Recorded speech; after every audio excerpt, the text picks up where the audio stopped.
Hello student, welcome to my YouTube channel excellent success group.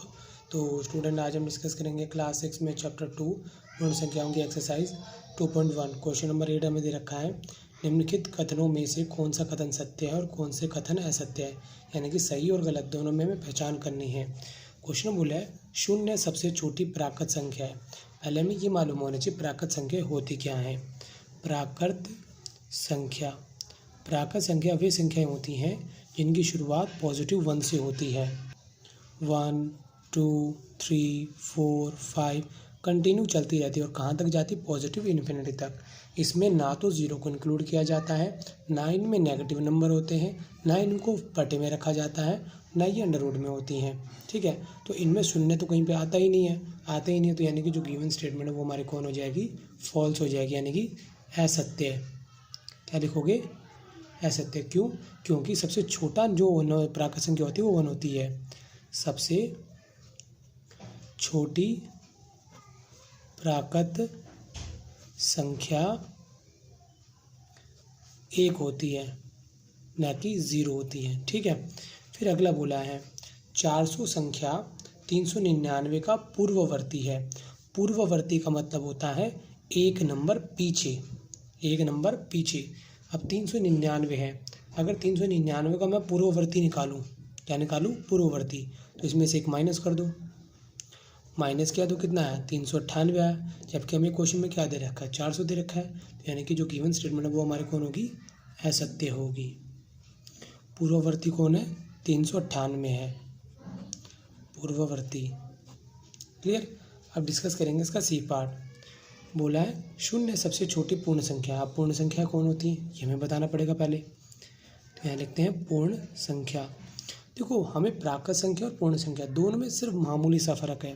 प्राकृत संख्या 1 से शुरुआत होती है, जबकि पूर्ण संख्या 1 से। 1, 2, 3, 4, 5 कंटिन्यू चलती है, कहाँ तक? पॉजिटिव इन्फिनिटी तक। तो इनमें सबसे छोटा नंबर कौन है?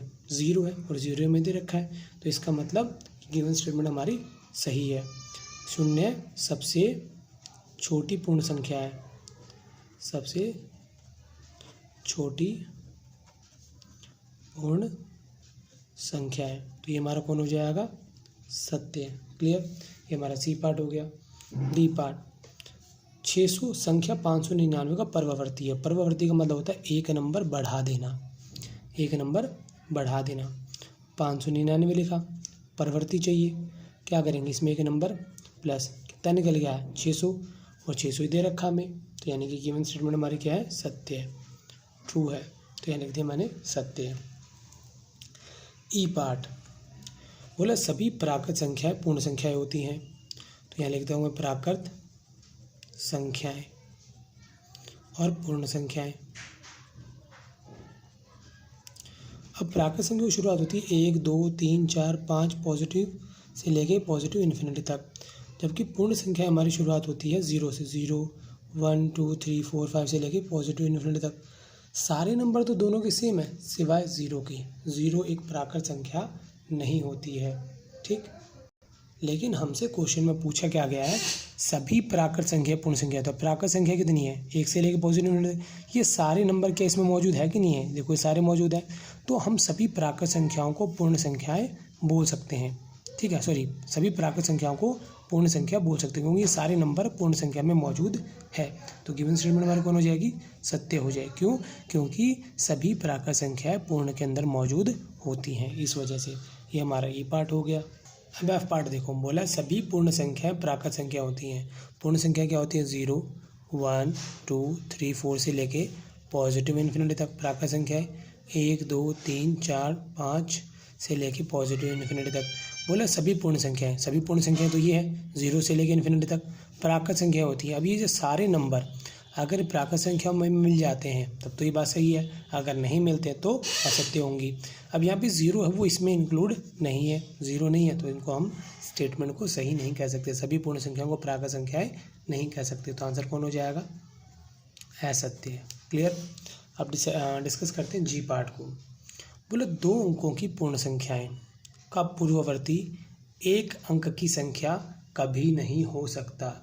चेक कर लेते हैं 2 अंकों की पूर्ण संख्या, तो पहले ये लिख लेते हैं 2 अंकों की पूर्ण संख्या। मैंने ले लिया 10 ले लिया, ठीक है। अब इसका क्या निकालना है, पूर्ववर्ती निकालना है।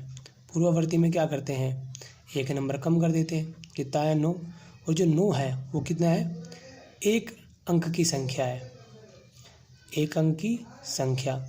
जबकि हमें क्वेश्चन में क्या बोला है, 2 अंकों की संख्या का पूर्ववर्ती एक अंक की संख्या कभी नहीं हो सकती, जबकि ये तो हो रहा है, यानी जो गिवन स्टेटमेंट वो कौन है, गलत है। आंसर हो जाएगा असत्य। ठीक, अब डिस्कस करेंगे इसका एच पार्ट। एक सबसे छोटी पूर्ण संख्या है।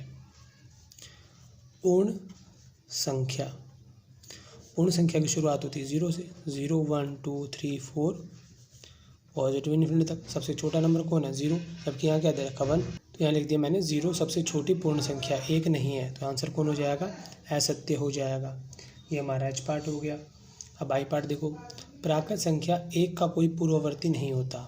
प्राकृत संख्या 1 का देख लेते चलो, यानी कि मैंने लिखा प्राकृत संख्या 1, और क्या निकालना है इसका, पूर्ववर्ती। पूर्ववर्ती में क्या करते हैं, एक माइनस कर देते हैं, कितना है 0, 0 कोई प्राकृत संख्या नहीं है, 0 प्राकृत संख्या नहीं है, ठीक है। ये एक पूर्ण संख्या होती है, प्राकृत नहीं होती, इसलिए जो गिवन स्टेटमेंट है वो बिल्कुल ठीक है कि ये कोई पूर्ववर्ती नहीं हो सकता। 1 का जो पूर्ववर्ती 0 है, 0 कोई प्राकृत संख्या नहीं है, और ये बात यहीं दे रखी है, तो आंसर कौन हो जाएगा, सत्य। जे पार्ट, पूर्ण संख्या 1 का कोई पूर्ववर्ती नहीं होता है। चेक कर लेते हैं, पूर्ण संख्या 1 क्या निकालता है, इसके पूर्ववर्ती निकाल लेते हैं। पूर्ववर्ती में क्या करते हैं, 1 में से 1 माइनस कर दिया, कितना आया, 0 आया, तो यहाँ लिख दिया मैंने जो 0 आया, 0 एक पूर्ण संख्या होती है, ठीक है। हमें क्या बोला है, नहीं होती, तो ये बात तो हमारी बिल्कुल गलत है, गलत है, तो क्या आंसर हो जाएगा, असत्य। ये हमारा जे पार्ट हो गया। तो स्टूडेंट के में बोला है पूर्ण संख्या 13 संख्याओं 11 और 12 के बीच में स्थित है। देखो 11 और 12 ये है 2 नंबर, ठीक है। 11 और 12 के बीच में तो कोई नंबर है ही नहीं, 13 जो है वो तो 12 के बाद में आ रहा है, जबकि यहाँ पे क्या बोला गया, 11 और 12 के बीच में आएगा, 13 बीच में नहीं, वो तो इसके बाद में आ रहा है, तो यानी कि जो गिवन स्टेटमेंट है वो हमारी गलत होगी। तो क्या लिखेंगे हम, 13 संख्या 13 11 और 12 के बाद स्थित है, इसीलिए आंसर कौन हो जाएगा, असत्य। ठीक, अब डिस्कस करेंगे एल पार्ट। बोला पूर्ण संख्या 0 का कोई पूर्ववर्ती नहीं होता है। चेक कर लेते हैं, पूर्ण संख्या 0, इसका क्या निकालते हैं, पूर्ववर्ती, और पूर्ववर्ती में क्या करते हैं, एक नंबर माइनस कर देते हैं, तो 0 में से 1 माइनस करेंगे, माइनस का 1 आएगा, -1 तो कोई पूर्ण संख्या नहीं है, लिखेंगे -1 कोई पूर्ण संख्या नहीं है। अगर नहीं है तो हमारा गिवन स्टेटमेंट क्या होगी, बिल्कुल सही होगी, सत्य है, ठीक है। इन्होंने यही बात बोली है।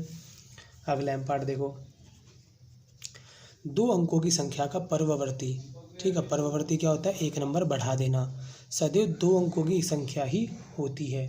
चलो चेक कर लेते हैं, तो यहाँ लिखते हैं 2 अंकों की संख्या, 2 अंकों की संख्या मैंने क्या ले ली, 99 ले लिया, 99। इसका निकालते हैं पर्ववर्ती। पर्ववर्ती में क्या करते हैं, एक नंबर बढ़ा देते हैं, कितना आया, 100 आया।